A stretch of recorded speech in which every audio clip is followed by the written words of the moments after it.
Bapak Ibu Saudara yang dikasih Tuhan, dalam minggu-minggu yang lalu dan juga termasuk minggu ini kita belajar mengenai kitab Yesaya.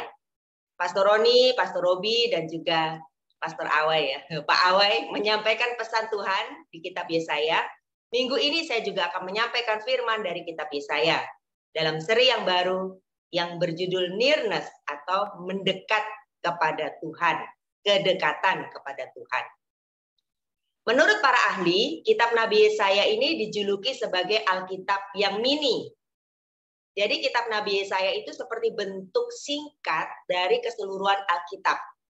Kalau di Alkitab kita punya 66 kitab, di kitab Yesaya ada 66 pasal. Di Alkitab ada bagian perjanjian lama dan ada bagian perjanjian baru. Di kitab Yesaya juga begitu. Di awal-awal berbicara mengenai penghukuman Tuhan, dosa-dosa bangsa Israel, bangsa Yehuda.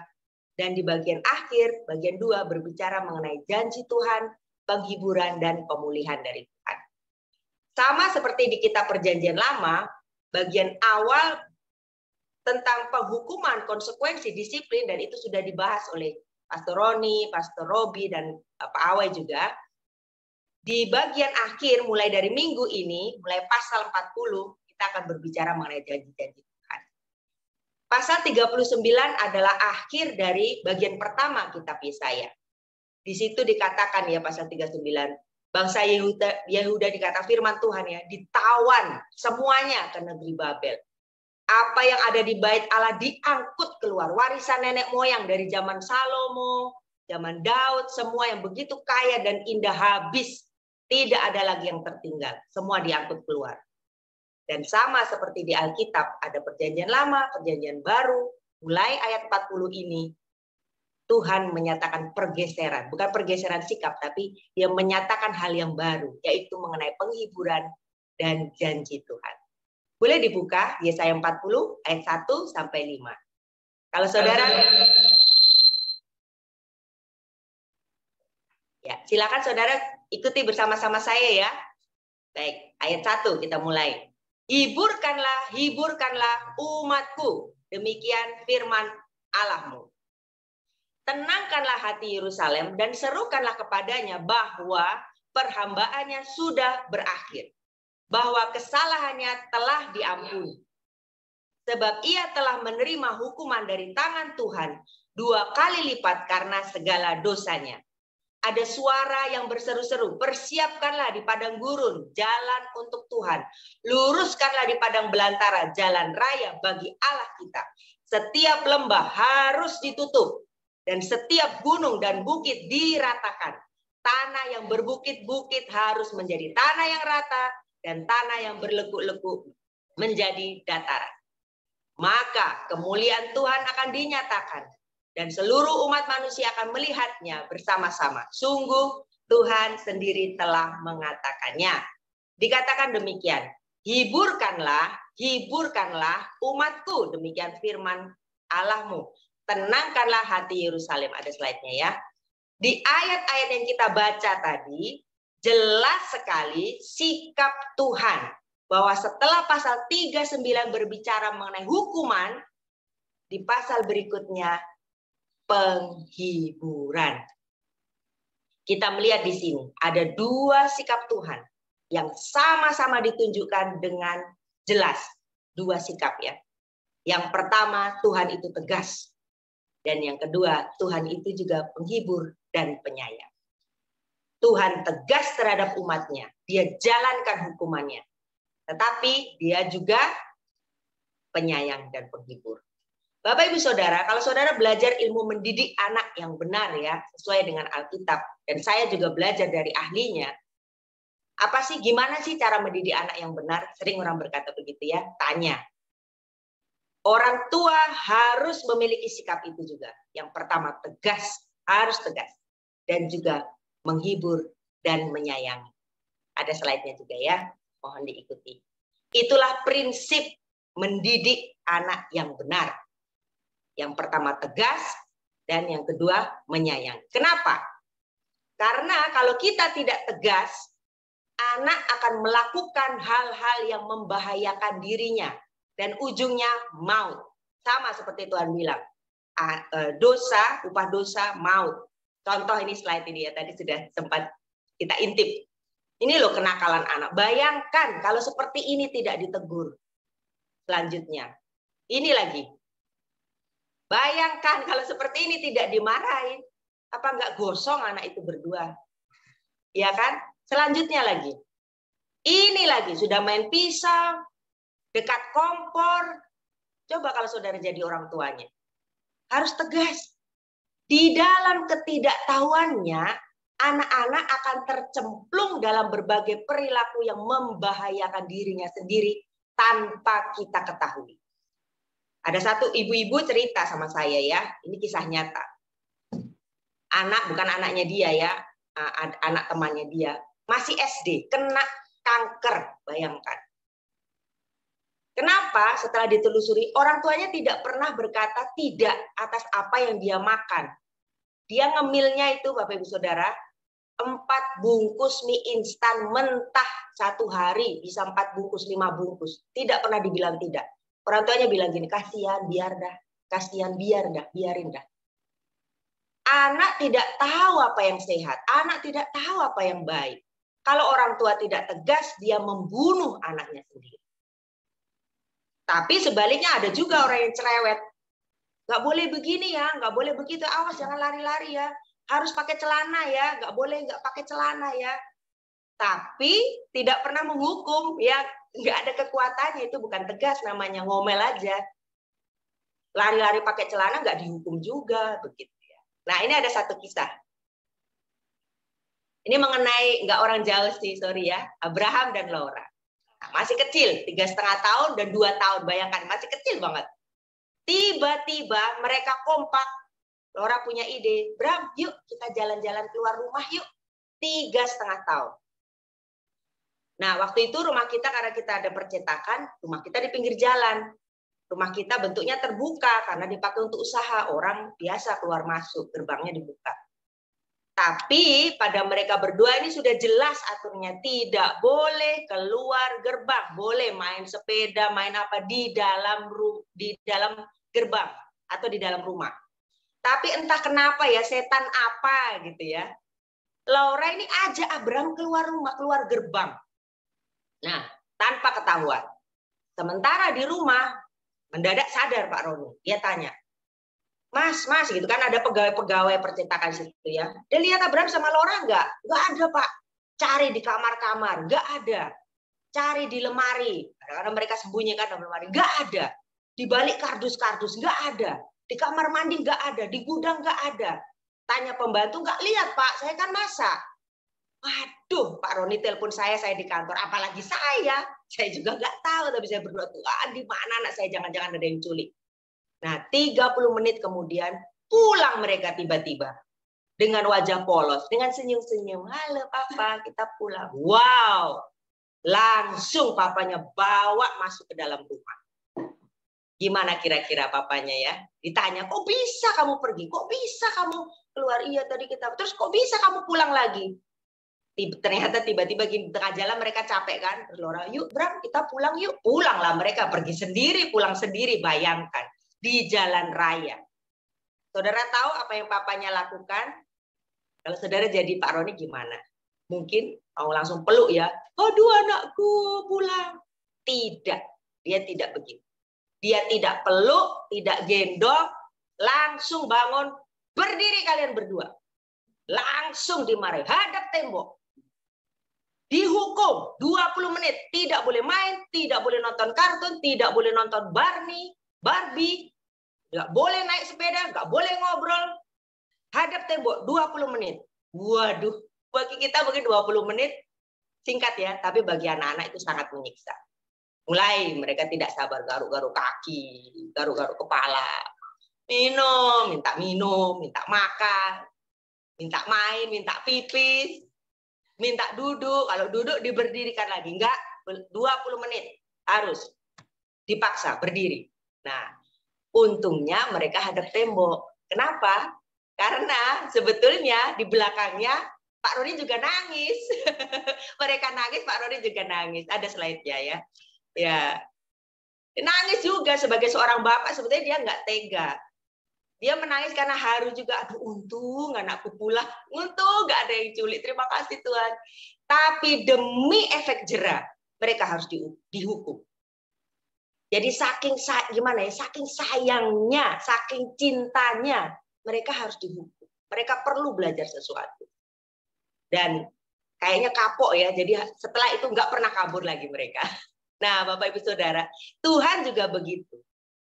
Sama seperti orang tua harus tegas, harus ada hukuman, nggak cuma bisa ngomel aja, harus ada hukuman, harus ada dosa, harus ada konsekuensinya. Walaupun sebenarnya hati Tuhan itu nggak tega ya, seperti Bapak tadi, sangat penyayang. Tapi jangan harap Tuhan bisa kompromi, dia tegas. Kembali ke cerita Pastor Roni tadi ya, setelah hukumannya berakhir, nah ini penting nih, ini titik pemulihannya. Pastor Roni bilang begini, ayo berdua, balik belakang. Tentu saja air matanya Pak Roni sudah dihapus dulu ya. Balik ke depan. Lihat mata Papa. Ingat, jangan pernah lakukan lagi. Dengar itu ya. Papa sayang sama kamu, dibilang. Papa lakukan ini karena Papa sayang sama kamu. Tapi ingat, kalau kamu lakukan lagi 1 jam. 1 jam ya, bukan 2 kali lipat, 3 kali lipat. Berdiri seperti mau enggak apa-apa gitu, mau enggak apa-apa, janji Papa. Sekarang bilang sorry Papa. Akhirnya mereka nangis, Pak Rodi juga nangis, mereka saling peluk. Nah, ini indahnya kalau mendidik anak dengan kebenaran ya. Kalau saudara pernah mendisiplin anak, ini titik yang paling indah. Orang tua nangis, anaknya juga nangis. Tapi orang tua menjelaskan, Papa lakukan ini karena sayang sama kalian. Jadi setelah dihukum, anak-anak itu justru tambah dekat dengan kita. Karena mereka tahu, mereka jelas dihukum karena apa. Dan mereka dikasih tahu kita mengasihi mereka. Itulah Tuhan kita. Jadi bukan kayak gini ya, saya ketemu satu meme ini. Ya, seorang anak dikejar-kejar pakai sapu. Wah, gitu. Ini mungkin zaman orang tua kita dulu ya. Dikejar pakai sapu, habis itu dipukul, habis itu nggak disayang. Cuma dibiarin gitu aja, nangis-nangis. Mungkin orang tua kita zaman dulu begitu ya, tapi itu salah Bapak Ibu Saudara. Habis dihukum harus dikasih tahu. Dan hukumannya bukan di depan umum begitu ya, dibawa masuk, dikasih efek jera, habis itu kita peluk, kita kasih tahu salahnya apa, kita kasih tahu kita mengasihi dia. Dengan ketegasan dan dengan kasih sayang, itulah cara Tuhan mendidik umatnya. Itulah cara orang tua yang benar mendidik anak-anaknya. Yesaya 40 berkata, hiburkanlah umatku, tenangkanlah hati Yerusalem. Setelah ketegasan dan hukuman, ada penghiburan. Tuhan mengatakan kata hiburkan itu 2 kali ya. Itu artinya dia serius sekali dengan itu. Ada beberapa ayat di Alkitab yang 2 kali dikatakan. Sekali lagi kukatakan. Jadi itu artinya benar-benar penting, benar-benar serius. Dalam bahasa Ibrani, ya, hiburkan itu nachemu. Ya, gini ya, nachemu ami. Artinya hiburkanlah ami umatku. Nachemu ini diterjemahkan dalam bahasa Inggris comfort. Atau New King James itu bilang begini, comfort, yes, comfort my people, says your God. Speak comfort lagi ya, to Jerusalem. Kata nachemu dalam bahasa Indonesia kan tadi kita lihat, kita baca hibur ya. Tapi sebetulnya hibur ini artinya kurang dalam kalau menurut saya. Seperti nggak ada solusinya gitu ya. Kalau kita datang ke penghiburan atau kita datang ke menghibur orang, bayangan kita hibur apa sih? Kita duduk sama-sama dia, nangis sama-sama dia, lalu kita bilang sabar ya, tabah ya, berdoa ya. Nah itu kira-kira ya kalau bagi saya kata hibur itu seperti itu. Tapi dalam bahasa Inggris, hibur ini diterjemahkan sebagai comfort. Dan kata comfort itu lahir dari come, slide-nya ada ya. Dan forth. Come itu artinya datanglah mendekat. Come kalau misalnya nanti Pak Rudi praktek bahasa Inggris, come inside. Ayo datang mendekat. Dan forth, majulah gitu ya. Jadi apa yang Tuhan sampaikan ini adalah ajakan setelah dihukum, ajakan ayo mendekat kepadaku Dan ayo kita maju bersama-sama dengan saya.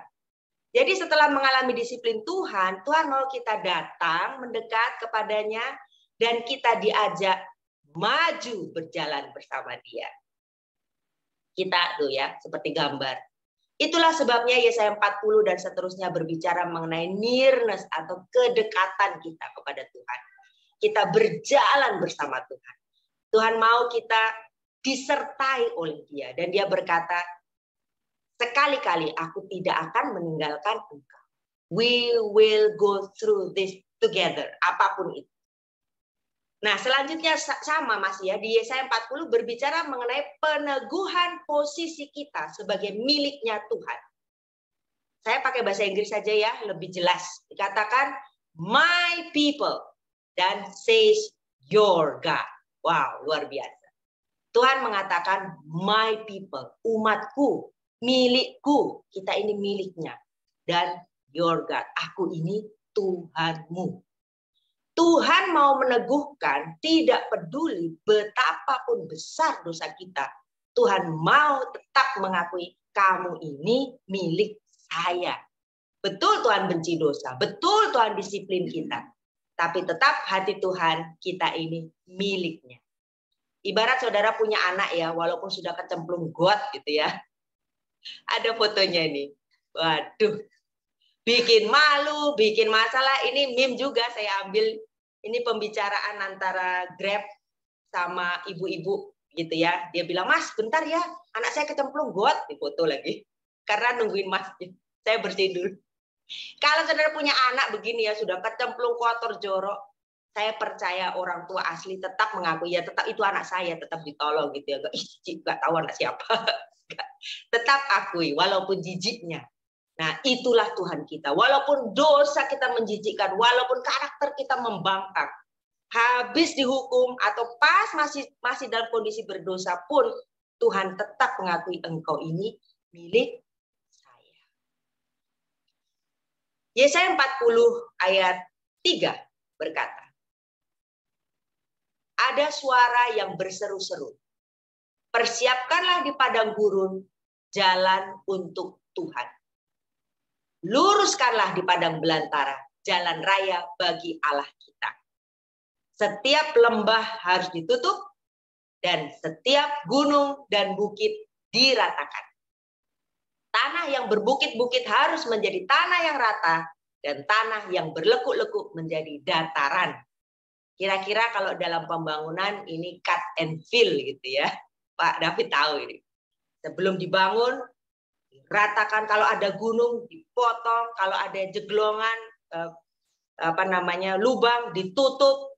Ini pekerjaan besar. Ini pekerjaan besar, mahal juga. Kalau saudara terlibat di konstruksi, cut and fill itu mahal.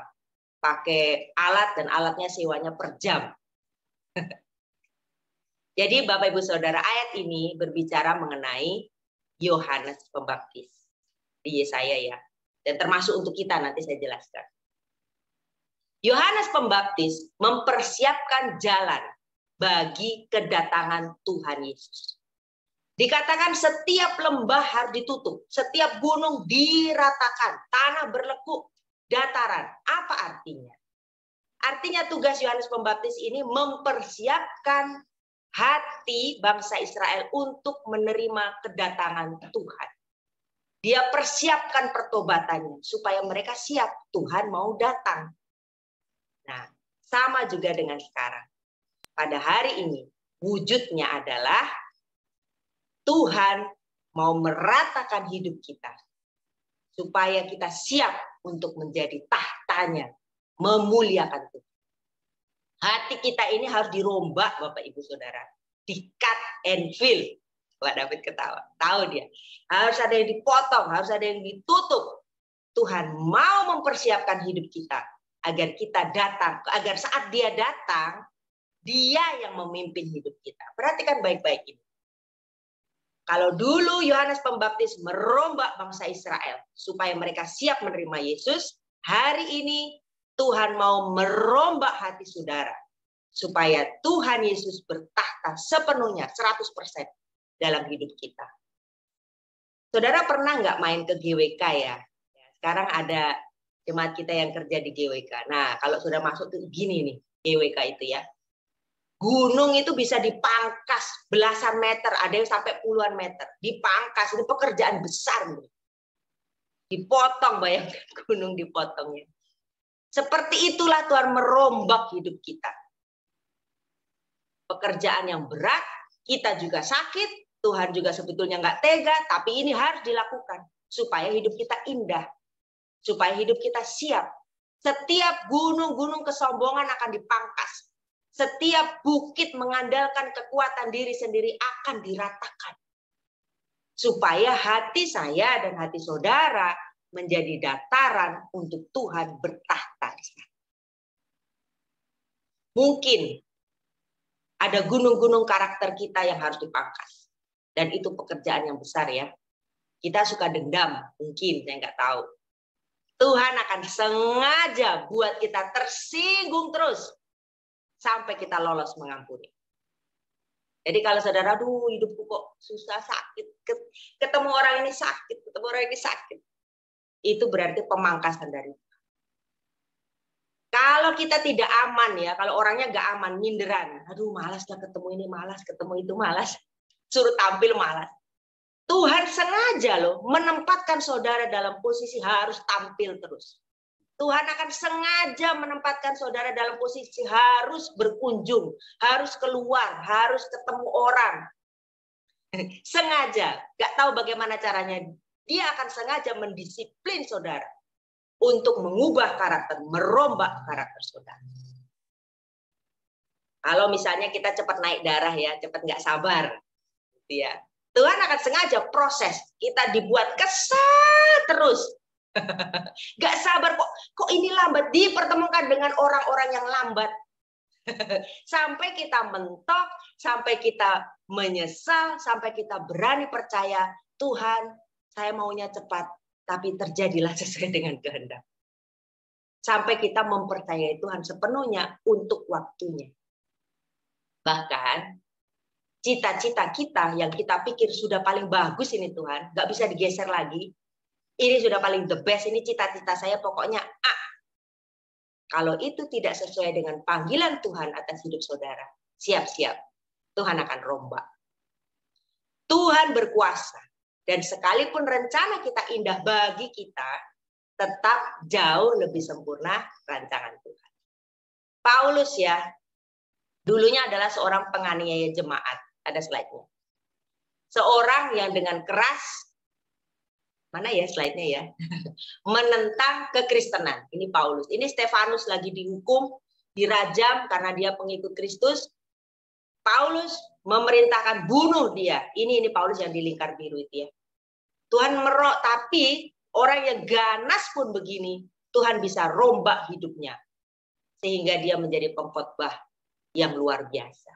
Bahkan sampai matinya pun martir. Sama seperti Stefanus. Maaf ya, saya mau cerita sedikit ya. Saya nggak bilang nih sama orangnya. Pak Roni ini sebetulnya pelit orangnya, Bapak Ibu Saudara. Setiap kali saya menabur tapi dulu ya, dia pasti komen, lu kok banyak sekali. Nanti kita kurang loh, belum bayar ini. Nah, saya diamin aja. Untung saya punya gaji sendiri. Jadi saya tabur aja. Tuhan rombak hidupnya loh, Bapak Ibu Saudara. Jadi sepanjang perjalanan itu dulu ya, terus Tuhan tunjukkan kemurahan tuh kepada saya. Gak tahu kenapa, orang kalau lihat saya maunya nabur gitu. Lihat saya kok saya nggak tahu ya, mungkin kasihan atau gimana. Terus saya dapat rezeki, terus dapat ada promosi, saya dipilih. Orang dikasih mobil, kasih saya gitu. Jadi seperti orang tergerak terus kalau menabur ke saya. Tapi ini dulu ya, bukan sekarang. Ya saya coba ketawa aja. Kadang-kadang saya kasihan ya Pak Roni gitu ya. Sementara rezekinya Pak Roni seret terus. dulu. Ada aja kesialannya. Saudara boleh tanya langsung lah pribadinya ada ya. Punya usaha percetakan rugi di awal-awal ya. Ngantar barang di reject, dimarahin customer, tagihannya nggak dibayar, investasinya ditipu, uangnya dibawa lari. Waduh ada. Saya sih nggak banyak cerewet, saya bilang ya Tuhan, kasihan juga dia gitu ya. Itulah Tuhan merombak hatinya dia sampai dia mentok, sampai dia mengaku ya itu betul ya firman itu ya. Kalau kita taat dalam persepuluhan, kalau kita menabur, benar ya rezeki itu ada aja ya. Dan sekarang dia berubah. Boleh ya tepuk tangan dia walaupun nggak dengar suaranya. Boleh dong tepuk tangan buat Pak Roni. Udah berubah loh, dia nangis-nangis juga waktu dia mengalami perombakan ya. Sekarang dia murah hati kok, kemana-mana dia traktir. Ya. Hidup kita ini siap-siap akan Tuhan rombak. Dia mau bukan 50, bukan 75, bukan 45, bukan 99, dia mau 100% karakter kita, karakter ilahi yang keluar. Setelah kita mendekat, kita berjalan bersama Tuhan, kita terus jadi miliknya, hidup kita dirombak Tuhan. Tuhan akan jungkir balikkan, dia akan sekop, buang, dia akan tambah, padatkan. Cita-cita kita, kalau tidak sesuai, siap-siap Tuhan rombak. Pekerjaan kita, kalau tidak sesuai, siap-siap Tuhan rombak. Visi dalam membangun keluarga, visi dalam kuliah, visi dalam pernikahan, visi dalam mencari pasangan hidup, visi dalam mencari pekerjaan, visi dalam memilih sekolah misalnya, jurusan apa, memilih tempat tinggal, saya mau ke sana. Kenapa? Mau mengejar uang, bukan mengejar Tuhan. Pasti Tuhan rombak. Tuhan akan datangi kita dan rombak. Demi, nah ini, demi apa? Ini apa sih? Demi ayat 5 Bapak Ibu Saudara. Slide Yesaya 40 ayat 5. Maka kemuliaan Tuhan akan dinyatakan. Dan seluruh umat manusia akan melihatnya bersama-sama. Sungguh Tuhan sendiri telah mengatakannya. Tuhan akan merombak hidup kita supaya hidup kita menyatakan kemuliaan Tuhan. Supaya orang-orang bisa melihat dan berbalik dan percaya kepada Tuhan. Karena itulah panggilan kita. Menjadi garam, menjadi terang, menyatakan kemuliaan Tuhan. Mari kita berdoa. Bapa Tuhan yang baik, mari angkat tangan saudara bagi Tuhan. Kami tahu bahwa Engkau tegas Tuhan. Engkau memanggil kami untuk datang mendekat kepadamu. Dan selamanya kami milik Engkau. Tuhan, Engkau melihat setiap tangan kami yang terangkat. Kami tahu bahwa Engkau datang bukan untuk perdamaian dengan karakter kami, bukan untuk perdamaian dengan masalah kami, bukan untuk perdamaian dengan setiap masa lalu kami. Tapi Engkau datang untuk merombak kami. Kami berdoa, Tuhan aku berdoa, setiap tangan terangkat, termasuk saya. Segala gunung-gunung keras yang kami pertahankan, entah itu kesombongan, kesombongan rohani, kesombongan intelektual, kesombongan finansial, kesombongan karir, perasaan minder, ikatan masa lalu apapun, kami mau serahkan ke dalam tangan-Mu. Engkau melihat setiap tangan terangkat. Kami letakkan setiap gunung-gunung, lembah, hidup kami di bawah kaki Engkau. Kami mau menerima perombakan dari Engkau. Kuatkan kami Tuhan. Agar hidup kami mencerminkan kemuliaan. Di dalam nama Tuhan Yesus, setiap yang percaya katakan, amin.